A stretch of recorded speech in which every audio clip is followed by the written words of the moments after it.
Welcome everyone, Elle Wilson here, and yes, this is this lovely lady lying down with cucumbers on her eye. It is because she's relaxing while we're going to be talking about some really important things today, which is, as you can see here, some discoloration. Now, I'm sharing a lot of information at the moment around PMU, permanent makeup, semi-permanent makeup, microblading, tattooing, whatever it is, ombre brows, powder brows, whatever terminology is used. I am sharing a fair bit about it. Again, I want to start by saying this is not criticisms. These are separating the marketing collateral that companies put out with the facts. So what we're seeing inside of the our students, my students are actually seeing inside their studios is brows like this. And this is not a rare occurrence right now. This was my prediction about 7 years ago when microblading entered heavily into the marketplace and became almost a normal for a woman's brow, even if she didn't need it. You know, in the majority of the cases, TrueBrow proves without a doubt that a woman's timeless, most beautiful brow can naturally be preserved, and we can arrive at its fullest potential, and she can look stunning because she's real, she's authentic, she's got her integrity about her when it comes to the way others perceive her from the perspective of her brows. So, you know, it's really, really important to understand the time frame when this kind of happened. Before, it's kind of one of those things that becomes a trend that then almost becomes like normal. It's normalized, and people think, I need it, even if they absolutely don't need it. So you might look at a brow like this and you might think to yourself, well, you know, like this lady, she doesn't have much hair. But you know what we're finding as this particular artist is working with this client behind the scenes is that this client has so much hair. Now, why can't I show you what's in progress? Because if I were to show you where we're at right now, where this wonderful TrueBrow specialist is at right now, it really is extremely revealing. You know, it's very revealing because it's not ready yet. A brow before it's shed has to be ripe enough to be shared for our international community that invests in our training. We can't just go out and share all the progress because you'll be able to very clearly see what we're doing. And, you know, we do have some techniques that are behind the scenes. You have to understand that. The girls that invest in TrueBrow, not only their financial investment, but also their time, their energy, their love, their hearts are fully invested. We have to make sure that we protect our intellectual property. So we can't be sharing as the work is being developed. We certainly can share when it's nice and ripe, and we certainly will be sharing this one because it's looking so good. But at the moment, it's just not ready. So I wanted to utilize this particular brow to talk about the kind of things, you know, that we work on at TrueBrow. So you can see that, you know, a lot of the myths that are out there in the beauty industry and in the world on YouTube, influencers, magazines everywhere, beauty editors may be saying, blog articles are written up about it. Say, for example, that, you know, we should never trim brow hair because it creates coarseness. Well, you know, I want to say to you that if you do not trim a brow like this, you're in trouble. You'll ruin it. Probably the majority of the compromise and the damage of this brow has been caused because it has been trimmed. Trimming, it's impossible scientifically actually that trimming can cause the brows to be coarse. When our students learn their advanced trimming techniques at TrueBrow, at our International Academy, what they're learning is how to trim a brow, in some cases even how to design it through trimming. So you have to understand that it's all about knowledge. It's all about what's true, not what's made up, not about the myths, because, you know, we have the facts, and then we have the myths. And what I'm here to do for you with all of these fancy little videos that we're doing is to talk about what's factual so that you as an empowered individual through the facts can make an empowered choice about your brows. So, you know, this brow definitely needs trimming and has been trimmed really quite beautifully by our specialist. Not in this photo because this is the before photo. So this is me just showing you the discoloration through some form of semi-permanent, permanent tattooing, whatever that difference is. There are no guarantees. No one can tell you how long it's going to be on your face for. everyone's guessing with this particular service. It's a guessing game. But the tragedy actually, it's not sad, it's a tragedy. The tragedy actually is that it's happening on women's faces, and that's not a small thing. So you can see that this particular pigment has turned orange, and a lot of the time the suggestions are, let's go over it and do it again. Let's just go over this brow exactly the way it's angled, which, for example, is just too high. It's angled on this side, it's angled too high. Can you see that? Can you see how it's just too high? So what it's actually doing is it's dipping. And in that dipping it's closing off her face. It hardens a person. And of course, if we have this type of microblading, I mean, it's better to have a thin line than have those really big, thick, blocky ones.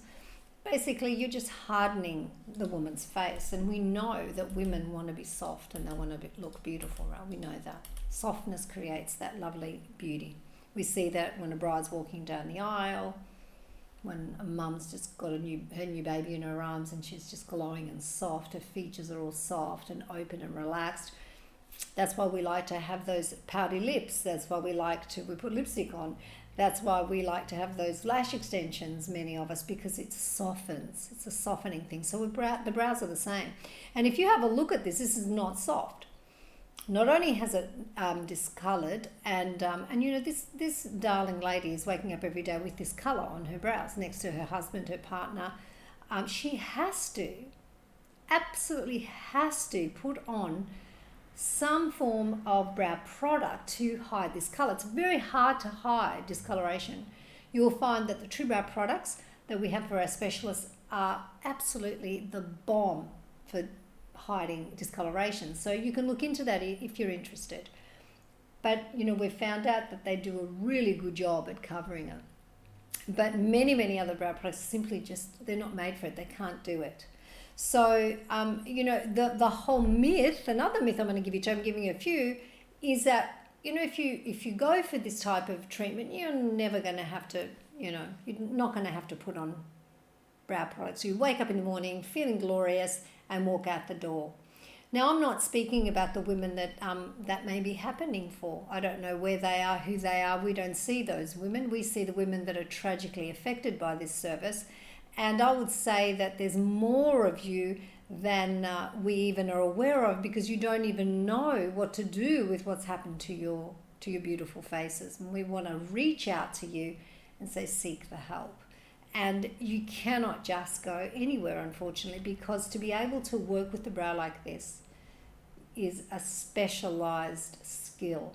And it's a skill that TrueBrow specialists learn from the word go. And they continue to learn it because we're a mastery-based learning. We have mastery-based learning programs. We're not just teaching people in 2 days, 3 days, 4 days, 5 days.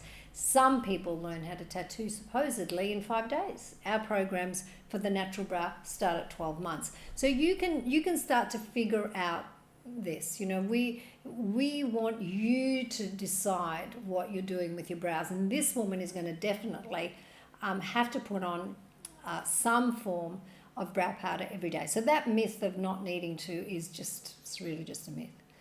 So when you're looking and discerning through what to do with your brows, flick the myths off, you know, go directly to the facts. Facts speak for themselves. And we need to be able to, as the consumer, and as the beauty professional even more so, discern between what is a marketing,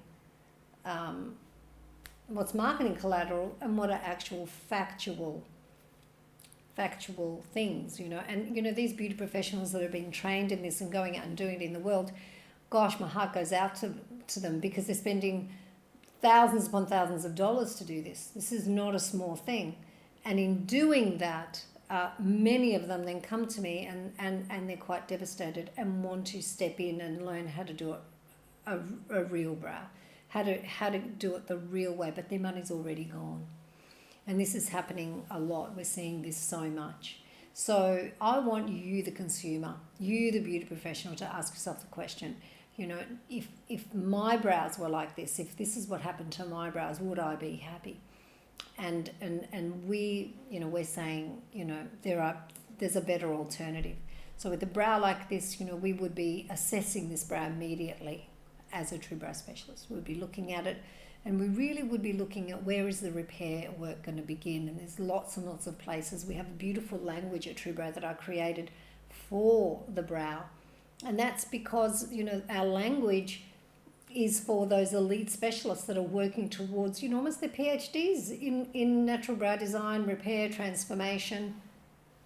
I mean, you look at this kind of work, what we need to do to get this brow back to a beautiful state. It's a lot of work, and it's a lot of beautiful education that's so rewarding, because you're truly helping someone that's made an error in their judgment. And most of the time, sadly, at the moment, it's because of lack of information, both on the side of the professional and the side of the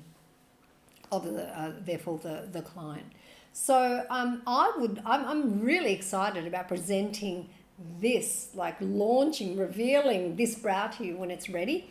So make sure that you stay tuned, and make sure that you remember this, because when I do share it, I'm going to be sharing this before as well, so you can see, and you definitely will be able to see what's possible. This woman never ever needed to have any kind of semi-permanent or permanent, and again I say semi because it's something that is, it's the lingo, but I don't really know that for everyone that's true.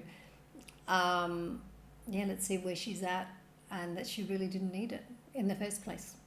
Okay, thanks so much. Let's not normalize things that are just not good for us. Let's be discerning, and ask me anything that you wish. You have an opportunity to go and ask Al. Just send me a DM, contact me through the website TrueBrow.com. It's all up to you. I'm available for you. Very, very happy to support you and help you when you're making your beautiful brow decisions. Bye for now.